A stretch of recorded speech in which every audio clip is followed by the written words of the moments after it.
fellow users, today we're going to show you a smart comparison between the Amazon Fire TV and the Roku. The first thing that you need to know is that the Amazon Fire TV is a streaming device which is aimed mainly at showing you all the great content that Amazon has. So that's the thing with the Amazon Fire TV.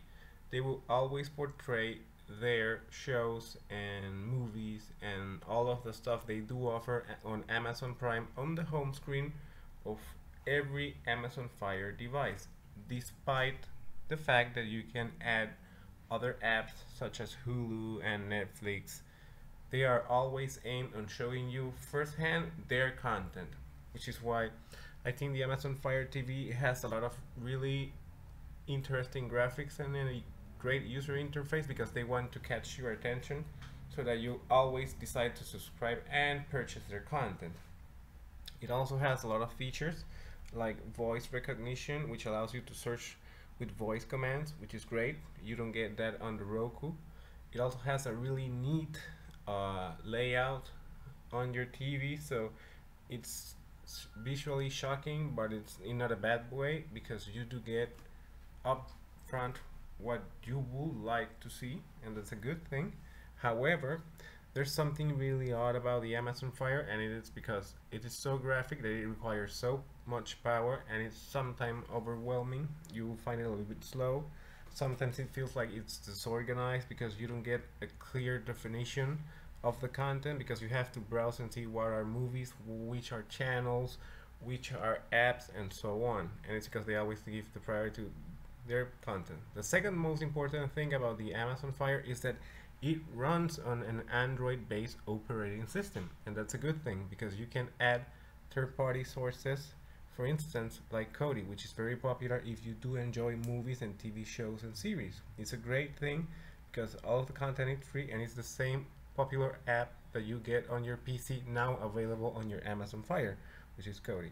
The third thing that you need to know about the Amazon Fire is that it does require some basic knowledge about streaming boxes and devices, because when you're going to install a third-party app like Kodi, you do have to have some basic programming knowledge. It doesn't mean that you have to code, but you do need to understand how to get the paths, install the files and the repositories, and so on. Otherwise, it doesn't work. Now, what are the good things about the Roku, since we're comparing it with the Amazon Fire? Simple. The Roku layout, it's really simple and it's really user-friendly. You will find the apps well organized on the menu, and it's not as visually shocking as the Amazon Fire. And this is because Roku doesn't have any content of its own. They do depend on content from everybody, so it's always organized so that you decide what do you want to watch. Pretty much all of the apps on Roku are organized the same way, so that makes it really easy to navigate through all of the apps regardless of who is the producer or developer, and that's a good thing.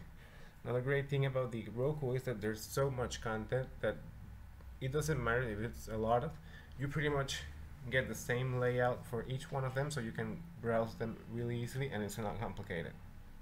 The second thing, as we said, is the availability of content.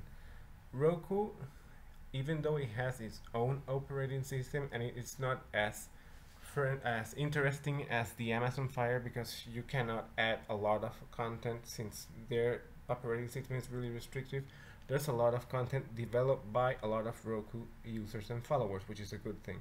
Roku is the streaming box with the most amount of free available channels, either officially through the channel store or those that you can add as private channels because they're betas or testing versions. A lot of people do develop content on Roku, so that's a good thing and it's really helpful. Now, the third thing about the Roku, which I think is really important, is the fact that because there's so much content, you can tell that a lot of people will always be creating new stuff to watch, so you can always find new content. So we hope that this review helps you decide. In our opinion, it all depends on what do you want. Both devices are really good, but it's up to you. Thanks for watching. Don't forget to subscribe to our YouTube channel, follow us on twitter.com, on Facebook, and on our official website, beatleinfo.com.